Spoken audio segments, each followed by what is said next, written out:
What's up, y'all? Welcome back. Well, I guess not really welcome back. I guess if anything, I'm welcoming myself back because it's been a minute. Haven't done any videos. Haven't done really anything as far as content goes. I mean, keeping up with TikTok and Instagram and all that good stuff, but not as far as YouTube goes. YouTube kind of fell off for me, and I felt bad. I was driving home today and just kind of had I don't know, this weird feeling where I just felt like I needed to come out here and talk to a camera, talk to y'all. If anyone's still here, not sure. Kind of watch analytics, and stuff, and follower count has been pretty steady, hasn't dropped off, but obviously there's no growth when you don't produce content. There's shorts and whatnot that I'll put out, but not vlogs, not long content like we used to. And it bugs me. I wish we could. Wish I had the time to. Wish I, you know, could get a little more dedicated to it. But it's just simply not a priority. And when you say you don't have time for something, it just simply it's something that you don't make a priority. And kind of feel bad because I've got so many great relationships and so many good things happened from this channel. And I had a good discussion with a friend the other day that had called randomly for a different subject, but we got to talking, and I was telling him kind of how content is nowadays. Content is just so cheap. It's just made to be consumed really quick, and then move on to the next one. Likes and follows don't even really matter anymore when it comes to content. Really, it's just about engagement and views. So it's not like, I mean, people are sharing, but it's like even when I talk to Mackenzie about it, because she's growing in this medium, kind of with college and everything in her major. It's interesting to see her start her own company and, be able to talk to her about the changes in social media and content and where things are going. And she starts to see it, and, I could have a post that'll get 20,000 views, but will only have 100 likes or something. And that's kind of where I'm trying to show her that's where content's going. And even amongst us as the family, it's like, when we see like a reel or something we like, we usually send it to the group and then that's it. You don't follow them. Maybe you'll like it. But a lot of times it's just viewing it and sharing it with others. And I thought kind of back to like the content that we were making, was all obviously Tennessee based. Being born in California and raised in Tennessee, as I like to say, last 7 years I've learned so much out here. And it's not necessarily that I want that shared with everyone, right? I've got a pretty loyal fan base and I love having conversations with all of y'all. And there's just certain stuff that I don't think needs to be out there and exposed. I mean, you see it in the news headlines that Tennessee is this place to move. It's going to be the desired place. Like everyone's moving there. It's weird because it's almost like it's a trend. It's not for everyone. I have met countless numbers of people that have moved here. They've made the move here across the country. They've moved from somewhere else. Give it a year, they give it a couple months, a few months, and it's not for them. They end up packing up and going back, which personally, me, blows my mind. Because, I mean, we were boots on the ground. We did a lot of homework. We spent a lot of time out here, all the seasons and everything, before we made it happen. And yeah, for us, it's perfect. Like we were meant to be out here, and that's what almost everyone, that if you come across that will ask about us or something, they're like, don't worry, they're good. They're one of us. Like, and I don't know if it's because when we came out here, it's what we wanted. And so it was easy for us to assimilate. Like, and that's the that's the main focus kind of when you move somewhere, is you need to assimilate. You need to like become part of that culture, part of how things happen there, and kind of forget everything else where you came from. Um, so I don't know. And it's just one of those things where, as far as content was, I wasn't comfortable just the way it was going, getting it out there and having something go viral or something, and expose more of Tennessee and stuff. But it's definitely like, I mean, even with the podcast, there's a lot to talk about with Tennessee.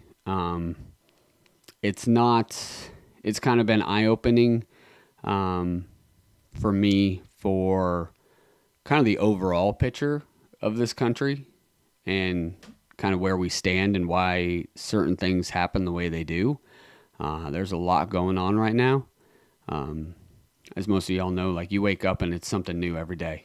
Something new, some new rage bait to click, some new headline, there's always something, right? And being out here has kind of opened my eyes to more of that happening and kind of why it happens. And you kind of find more, I guess, for selfishly, you find more purpose and more reason, right? In the way you carry out your day and the things you do. So it's truly been an eye-opening experience as a big picture thing. So it's just, with the holidays around and everybody it's just so easy to get distracted and get caught up in things and consumed in other things that we kind of forget to keep our eyes on the prize, and why we're all here and what we need to be doing. So I just, like I said, I was driving and I just felt this, hey, just get on, talk to the camera, just check in with everybody, see how they're doing. I almost didn't even do this. I had nothing set up out here.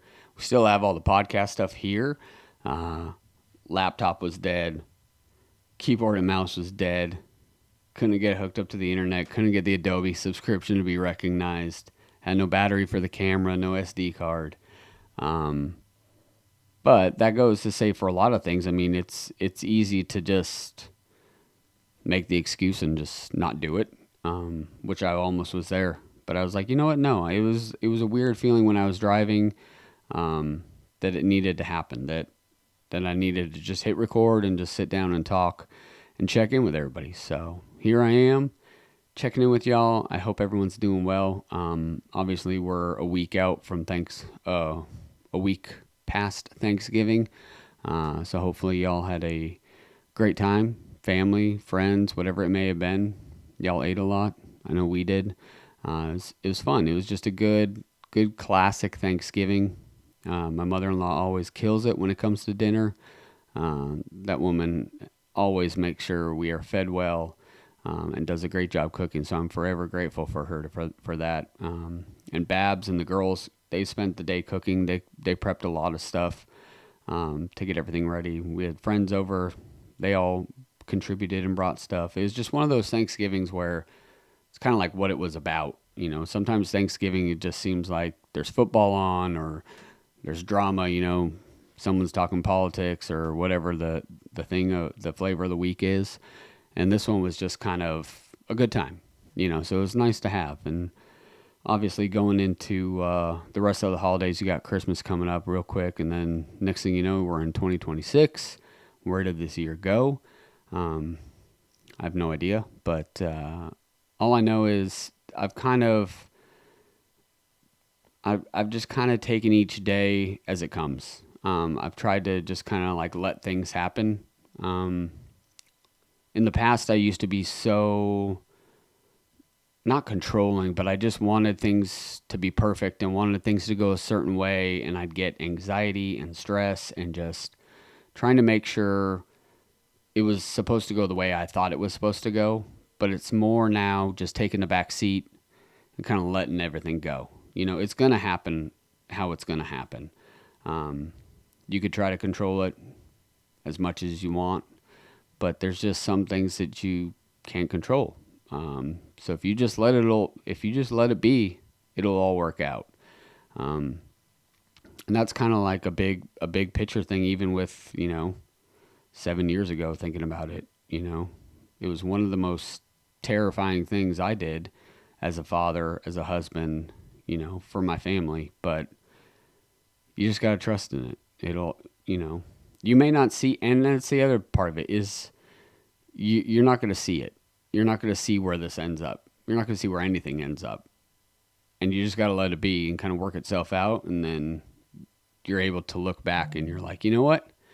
That's right. It worked out. That's why. That's why we did it. That's why we're here. That's why, you know, you took certain actions. So, anyways, just to say that and get on here and check in with everybody, see how everyone's doing. It's just 100 miles an hour around here, I feel like. Both girls in school. Mackenzie's getting ready to graduate. As a father, that's been, your first goal is get them through school, get them to 18, right? And then take a little bit of a sigh. And then it's right back into it. And you know what? Like, Babs and I will tell you, she's the last one we ever thought we'd see graduate from a 4-year college with a degree. She already got the associates under her belt, and is just chipping away. And she's got a semester left, and she's going to be a Vol for life. It's something I'm jealous of. I can't say that. But that wasn't my path. And that's kind of my job as a father, is to set them up for their best success. Taylor, she's doing fantastic up at Longwood. Couldn't be happier, couldn't be more proud, just to see her following through with soccer and all that she's accomplished. And as a dad, there's nothing more rewarding than that. I could sit back and watch them open presents at Christmas. I don't need anything, just seeing that I'm able to take care of them, set them up, kind of see on the path that they're on and where they're headed. That's all you need. And it just kind of goes back to just kind of, I don't know, the big picture thing. Just, it's opened my eyes to being more grateful kind of for what I do have. Because that's something we so get lost in with this consumer culture we're in. It's always the next iPhone, the next thing I can buy, the next thing to replace and give you that happiness, until the next thing comes along. But it's, being able to come out here to the shed and I can flip a light switch on and I have lights and I've got a roof over my head and we have a heater going right now. Like, because it is darn cold in Tennessee. Like, it is darn cold right now. And it's kind of weird winter we're going to have this year. Like, it's up, it's down. It's not going to be like a traditional winter. It's going to have all these little flashes of cold. So I'm not looking forward to that one. Because I want it just to kind of stay one spot, then we'll get to spring, then things are good. We're over the hurdle, over the hump. But yeah, it's just kind of appreciating, just stepping back and looking at everything that we have accomplished, and I say we as a collective. Like, if you've got a roof over your head, if you've got internet, if you have a cell phone, if you have an iPhone in your pocket, an Android, whatever it may be, like, just taking a look at what you have, and it's real easy to take a look back and see what others had or didn't have before you and how advanced we've gotten. So it's just an interesting time during the holidays. I don't know if it's got me in that mood or what, and maybe that's what kind of triggered me to kind of just hit record and get on here. But there's many of y'all that I still talk to, Instagram's the best one, with messaging back and forth, and I've had so many great conversations with people, met up with so many great people, randomly been at UT games, and come across people, and it's fun. Like, I love it. Like, I love seeing the smiles on people's faces, and just, they've been here for a few years now, and they've just, like, looking at them, like, you could tell, like, all right, cool, like, you assimilate, like, you let go, you're part of Tennessee. So it kind of makes me happy. I know there's people that are local to Tennessee, born and raised, and they absolutely hate it. They can't stand that people are moving here. They despise anything I might say about it, or that I'm even on here talking about it. But it's one of those things where it's kind of weird. You're born where you're born, like as silly as that sounds, like, and you just kind of think that's the way everything is. And until you're exposed to something else, you don't really realize what's out there or realize the potential that's within you, to grow. And with you growing, that's kind of growing everyone around you. So, I know there's people, like I said, that don't like it, but, I'm going to keep doing what I do and try to fight for this state and kind of make it everything it should be and used to be, because, I mean, shoot, you've seen a lot of changes. And I'll tell you what, it's not just pointing the blame at someone moving from a different state. It's sad seeing all these generational family farms that are going under. Whether it's the inheritance tax, the kids can't pay it, don't want to pay it, or the simple fact that they don't want to run a farm anymore, because no one believes in hard work anymore, and honestly, there's not a lot of money in it anymore unless you're willing to dive into it and put in the work for it. So those family farms get lost, sold to developers. It's a lot of local people that are developing. And believe me, they're quick to develop. Everyone's chasing money, so there's no one that's going to step back and be like, you know what, I shouldn't do that. I don't really want to set up my family for success and my kids and my grandkids for success. I'll just take a step back because, pride's gone. Like, but it's easier said than done from the outside looking in. I will say that. So I know it's, what is it, December 2nd? There's a big kind of midterm election in Nashville with interesting stuff going on in Nashville right now. I mean, Nashville's just insane going to Nashville. How much that place has exploded just since we started going there, I don't know, 10 years ago. That's wild. So when you see East Tennessee kind of blowing up the way it is, but I'll tell you, in construction, they're all the same. South Carolina's the same. North Carolina's the same. Atlanta's the same. Even Alabama's getting in on the development. Like, it's just expanding. It's one of those things. It's gonna happen. We could just pray that we get the right people in the right places, So, just want to check in, see how y'all are doing. Wish you a happy holidays, a Merry Christmas. Because I know that's, so controversial to say anymore, but I'm always going to say Merry Christmas, and I say that to every cashier, everyone I come to in the store. It's Christmas, right? That's what it's all about. It's Merry Christmas. You don't like it, don't participate. That's what I'm going to say. So anyways, just checking in, see how y'all are doing. Let me know. Really wish y'all the best. Wish y'all the best this holiday season and going into the new year. If there's something you want to do it, because we've had a neighbor pass away. She fought just about every cancer you can have, and watching her just kind of get worse and worse was a little eye-opening. Obviously, a couple years back, I lost my brother-in-law, did CPR on him and lost him. It's kind of just some things recently that have put, how fragile and delicate life is into perspective. And we're not getting any more time, As a parent, if there's things you should be doing for your kid, the Christmas play, the sports event, we're all busy. We all have work, but you don't get that stuff back. We don't get anything back. So take advantage of now. Like, use now.